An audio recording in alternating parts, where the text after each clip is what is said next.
Bonjour à tous, bienvenue à cette nouvelle vidéo. Aujourd'hui, on va réaliser une roulette à pizza.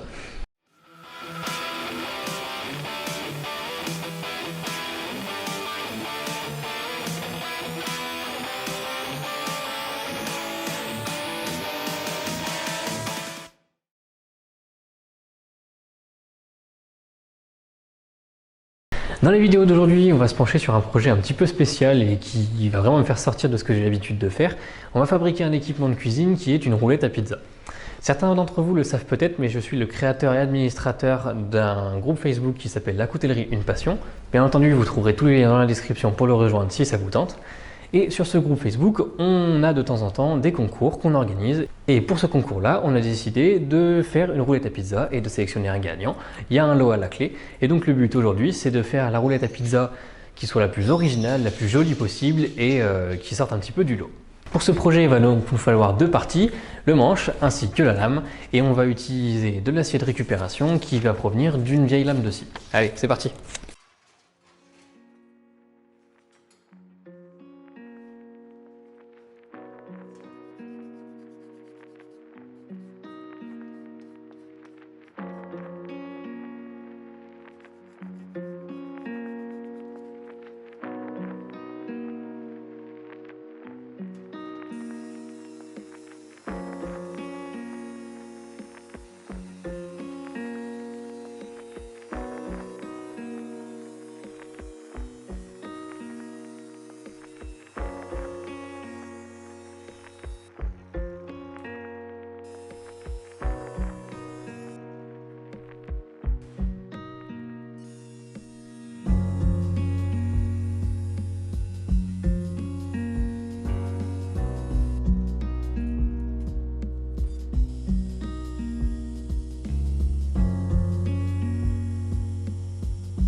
Les deux pièces sont prêtes pour la trempe.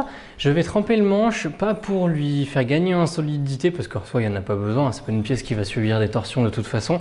Je veux juste faire en sorte que les parties qui seront visibles soient aussi noires que ce qu'on aura sur les plats de la lame.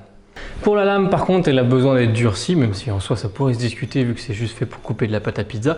Mais je vais la durcir quand même. Par contre, comme vous pouvez le voir, j'ai encore pas réalisé les émoutures. Tout simplement parce que je vais faire des émoutures, ce qu'on appelle des émoutures ciseaux. Donc en fait, je vais les faire que d'un côté de la lame. Et quand on fait ça, en général, ça a tendance à faire plier la lame, à la faire voiler au moment de la trempe parce qu'il y a plus de matière d'un côté que de l'autre.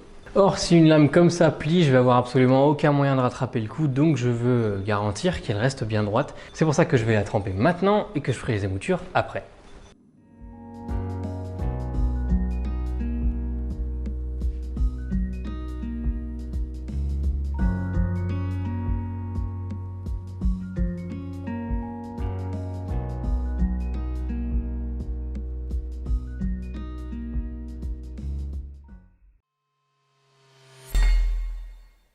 Nous voilà de retour après les traitements thermiques, donc la lame a été trempée et a eu un revenu 2 fois pendant 1 heure à 200 degrés. Donc je pense qu'elle va être assez fonctionnelle, tenir un tranchant qui sera tout à fait correct, même si en soi ça n'a pas besoin d'être particulièrement tranchant vu le genre d'outil que c'est. Vous m'avez vu tremper le manche aussi, mais à une température qui était bien inférieure à celle nécessaire pour durcir l'acier. Le but c'était simplement d'obtenir une couleur noire qui soit la même que sur la lame. Ma lame va tordue pour ce qui est de mon manche un tout petit peu et je pense que je vais pouvoir rattraper ça en jouant un petit peu avec l'étau.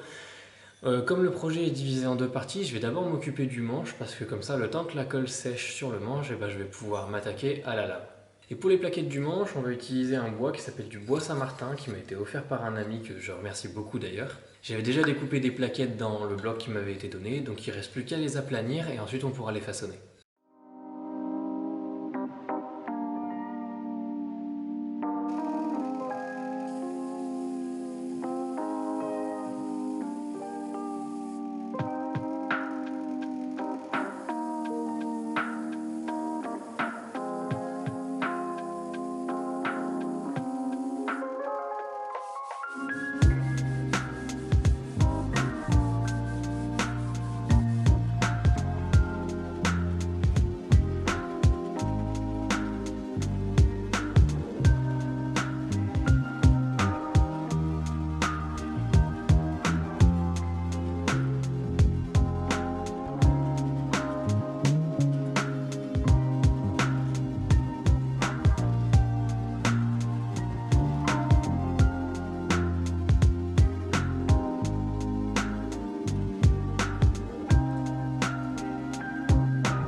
Je vous interromps juste une petite seconde pour vous rappeler que si jamais la vidéo vous plaît jusque-là, n'hésitez pas à vous abonner et à liker la vidéo, moi ça m'aide beaucoup. Et puis surtout, vous pouvez aussi me soutenir sur Tipeee si jamais le cœur vous en dit et que vous voulez m'aider dans la production de vidéos. Allez, on retourne au projet.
Et voilà, la roulette à pizza est terminée. Malheureusement, j'ai pas de pizza ou quoi que ce soit sur laquelle je pourrais la tester pour de vrai, mais je trouve que globalement, quand on teste sur du bois ou quoi que ce soit, ça tourne sans aucun problème. J'ai peut-être serré un tout petit peu, mais finalement, comme vous le voyez, ça tourne plutôt bien et je pense qu'avec le temps, ça va s'alléger un petit peu, ça va pouvoir être un petit peu plus fluide, ça va se travailler un petit peu tout seul. Je suis super content du résultat, c'est la première fois que je fais ce genre d'outil, ce genre d'objet, et je pense que pour une première fois, je m'en suis plutôt bien sorti. C'était assez sympa de devoir travailler le manche et la lame en deux exemplaires différents, enfin en deux parties différentes. Ça permettait de répartir un petit peu différemment le travail et c'était plutôt sympa à tester. Pour la lame, je suis plutôt content, même si je trouve que ce côté est finalement un petit peu noir. Peut-être que j'aurais dû faire un autre choix au niveau de l'émouture, peut-être en faire un à une des deux côtés. Bon, finalement, je trouve que c'est assez sympa quand même parce qu'on a vraiment un côté qui est fait pour être regardé et pour vraiment être joli. Et puis bon, l'autre après, on aura qu'à le poser de l'autre côté pour pas le voir. Donc oui, j'ai vraiment tout misé sur ce côté, d'une part avec l'esthétique au niveau de la lame et d'autre part avec cette petite inclusion avec un pendentif en forme de serpent que j'ai acheté, il me semble, sur Amazon, je crois. Et donc j'ai coulé tout ça dans de la résine avec quelques petits pigments bleus métalliques que vous avez du mal à saisir, il me semble, sur la caméra. Ça se voit plutôt bien en vrai, mais la caméra a du mal à le saisir, donc c'est un petit peu dommage. Et donc voilà, je suis content d'avoir pu participer à ce concours, d'avoir pu créer cet objet qui est vraiment unique. Et à moins de traîner sur les groupes de coutellerie, je suis presque certain que vous en avez jamais vu un comme ça. Quoi qu'il en soit, la vidéo touche à sa fin, donc comme d'habitude, si vous avez aimé ce que j'ai fait, n'hésitez pas à la partager, à la liker et à me laisser un commentaire. Vous avez également tous les liens dans la description si jamais vous êtes intéressé pour rejoindre le groupe Facebook dont j'ai parlé. Moi je vous dis à la prochaine dans une future vidéo et d'ici là, portez-vous bien. Salut!